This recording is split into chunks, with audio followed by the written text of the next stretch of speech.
mengejar cinta istriku Aisyah. Saya nikahkan dan saya kawinkan engkau saudara Fandi Kaindra Ubaidillah bin Abdurrahman Yusuf Ubaidillah dengan putri kandung saya bernama Aisyah Kaila Zahrani binti Musa Hidayatullah dengan mas kawin uang tunai 5 juta rupiah dan emas 20 gram dibayar tunai. Ucap Bapak Musa sembari menghentakkan jabatan tangannya. Saya terima nikah dan kawinnya Aisyah Kaila Zahrani binti Musa Hidayatullah dengan mas kawin tersebut dibayar tunai. Ucap Fandi lantang dengan sekali tarik nafas. Bagaimana para saksi? Sah? Tanya Pak Penghulu. Sah! Seru para saksi dan para hadirin yang menyaksikan ijab kabul tersebut. Riuh rendah suara seluruh para tamu undangan yang hadir menyemarakkan suasana khidmat beberapa saat yang lalu. Saat seorang pria tampan berusia 26 tahun yang bernama Fandi resmi menikahi Aisyah, gadis yang masih berusia 18 tahun yang baru saja lulus SMA. Lelaki yang baru saja mengucapkan ikrar nikah tersebut langsung menghelakan nafas panjang dan menunduk. Rahangnya mengeras, serta giginya yang bergemelatuk dengan tangannya ia kepal kuat-kuat. Rasa sesak yang menyeruah dalam dadanya seketika langsung naik ke permukaan. Dirinya tengah menahan rasa kesal bercampur emosi karena keadaan ini. Keadaan yang memaksa ia harus menikahi gadis yang menurutnya masih bocah dan sama sekali tidak ia cintai. Desakan dan paksaan yang terus-menerus dari orang tuanya untuk segera menikahi gadis yang sama sekali tidak ia inginkan, hanya karena sebuah kesalahan yang tidak disengaja ketika pulang dari pesta 1 bulan yang lalu.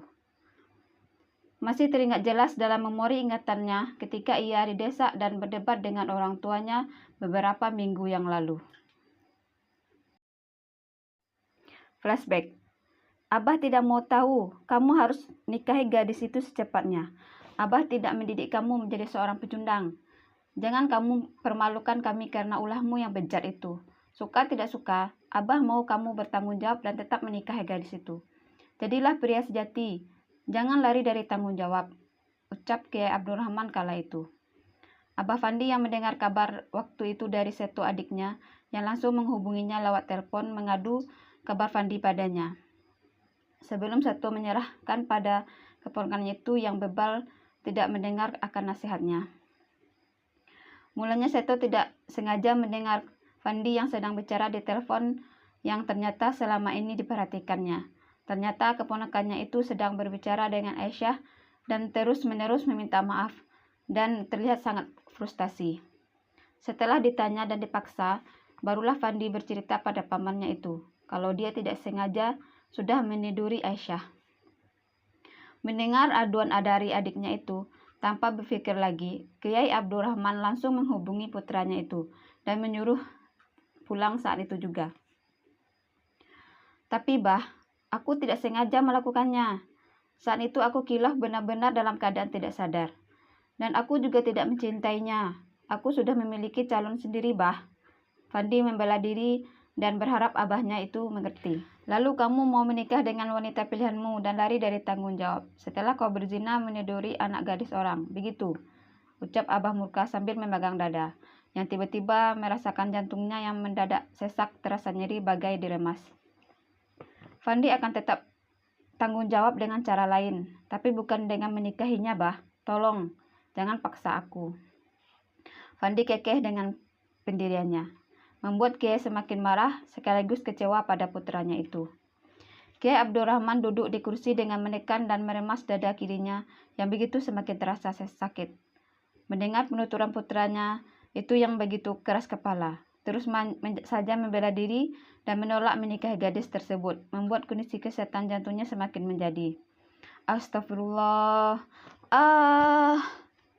erang Abah Fandi. Melihat abahnya yang mengaduh dan meringis kesakitan, Fandi menjadi panik. Begitupun dengan Ummah Nisa, ibunya Fandi. Melihat suaminya yang seperti itu, Ummah Nisa berteriak memanggil asisten rumah tangganya untuk segera mengambilkan obat. Setelah melalui perdebatan panjang hingga menguras emosi, akhirnya Fandi mengalah dan menurut kemauan orang tuanya itu, terutama abahnya yang mengancam tidak akan pernah memberinya restu pada wanita pilihannya Fandi. Dan lebih dari itu, abahnya juga mengancam dia dengan tidak akan pernah mengakuinya sebagai anak lagi.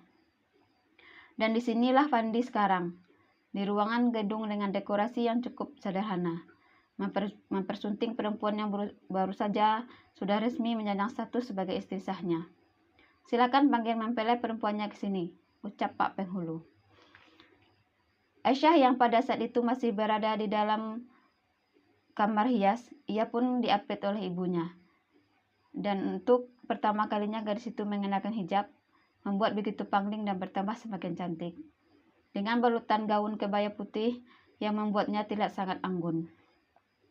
Gadis itu keluar dari ruangan itu dengan sedikit gemetar karena gugup. Aisyah duduk di samping mempelai pria yang kini sudah sah di mata agama menjadi suaminya.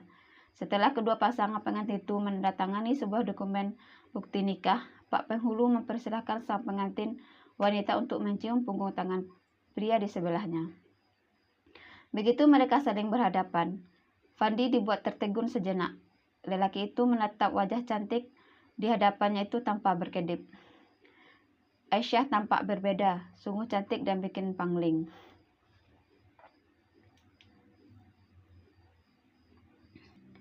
Gadis bocah manja dan pecicilan di matanya itu terlihat auranya begitu bersinar dan cukup terlihat dewasa di usianya yang masih 18 tahun, seperti putri-putri yang dalam keraton kerajaan. Walau Fandi tidak pernah mencintai gadis itu, tapi ia akui kalau Aisyah itu memang cantik, meskipun tanpa makeup sekalipun. Dulu Fandi dan Aisyah pernah sangat dekat, karena gadis itu memang sering main ke rumah paman Fandi, yang jaraknya tidak jauh dari rumah gadis itu. Saat pria itu masih kuliah dulu dan masih tinggal bersama pamannya. Aisyah yang saat itu juga masih sekolah di bangku SMP. Hampir setiap hari datang minta dibantuin mengerjakan tugas PR sekolah pada Fandi. Padahal sebenarnya Aisyah itu termasuk murid yang pintar di sekolahnya. PR hanya dijadikan alasan oleh Aisyah untuk bertemu Fandi, sebab bocah itu naksir padanya. Tapi sekarang, gadis bocah itu malah menjadi istrinya. Lelaki itu memang dulu menganggap Aisyah tidak lebih dari sebatas adik. Meski Fandi sudah tahu jika bocah itu naksir padanya sejak lama. Akan tetapi Fandi tidak pernah menanggapinya, karena menurutnya Aisyah hanya bocah labil yang sewaktu-waktu perasaannya bisa berubah kapan saja. Sebab Fandi tidak memiliki saudara perempuan, maka dari itu Fandi sayang, dekat, dan perhatian pada Aisyah hanya sebatas perhatian seorang kakak pada adiknya. Fandi dua bersaudara. Ia putra pertama yang lebih memilih keluar dari lingkungan pesantren dan meneruskan kuliah hingga sekarang sudah memiliki perusahaan fashion di Bandung dan menjadi seorang CEO di sana. Sedangkan adiknya yaitu Bara, putra kedua Kiai Abdul Rahman, yang usianya hanya terpaut 2 tahun lebih muda dari Fandi. Lebih memilih menjadi seorang ustadz dan ikut mengajar di pesantren milik abahnya tersebut. Karena ada suatu hal, Bara tidak bisa ikut serta menghadiri pernikahan kakaknya yang bertempat di kota Bandung. Kembali pada keterpakuan Fandi yang menatap Aisyah, akhirnya menjadi bahan olok-olokan Pak Penghulu. Nak Fandi, silakan ulurkan tangannya supaya sang istri bisa memberikan penghormatan. Nanti saja dilanjutkan puas-puasin menatapnya di ruangan yang lebih privasi, ucap Pak Penghulu menggoda disertai kekehan hadirin yang menyaksikan di sana. Derai riuh tawa para tamu dan sebagian keluarga menggema di ruangan itu. Mendengar teguran Pak Penghulu pada sang pengantin membuat mereka terlihat lucu dan konyol. Dan itu membuat Fandi tersadar, langsung mengerjapkan kedua matanya dan Aisyah kemudian meraih tangan Fandi dan menciumnya takzim. Begitupun Pak Penghulu mempersilahkan mempelai pria untuk mencium kening pengantin wanitanya. Dengan begitu gugup dan kaku, Fandi perlahan menempelkan bibirnya ke dahi Aisyah. Ser. Ada yang berdesir dan berdegup di dalam hati kedua pasangan itu. Aisyah hanya menunduk, tidak sanggup menatap wajah lelaki yang kini sudah menjadi suaminya itu. Sedangkan Fandi, ia langsung mengalihkan pandangannya ke arah lain. Bisa-bisanya gue terpesona sama bocah ini. Cih, yang benar saja. Batin Fandi tidak menyadari dan merutuki kebodohannya sesaat tadi.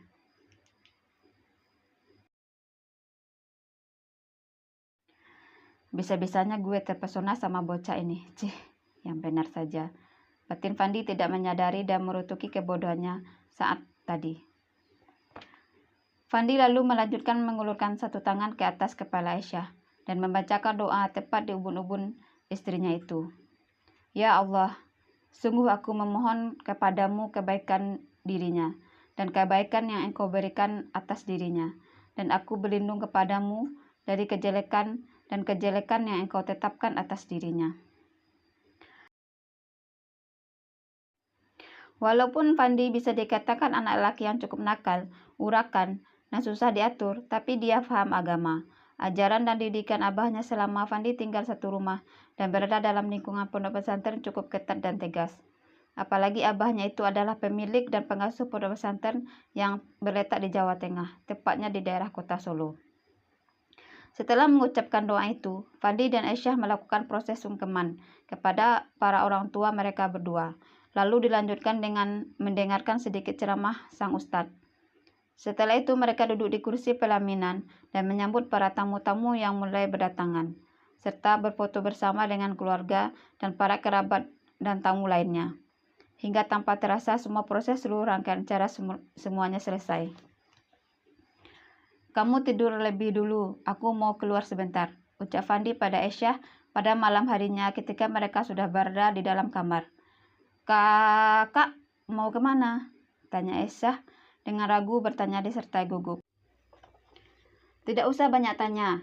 Walau kita sudah menikah, aku masih bebas mau pergi kemanapun. Dan kamu tidak perlu tahu semua urusanku.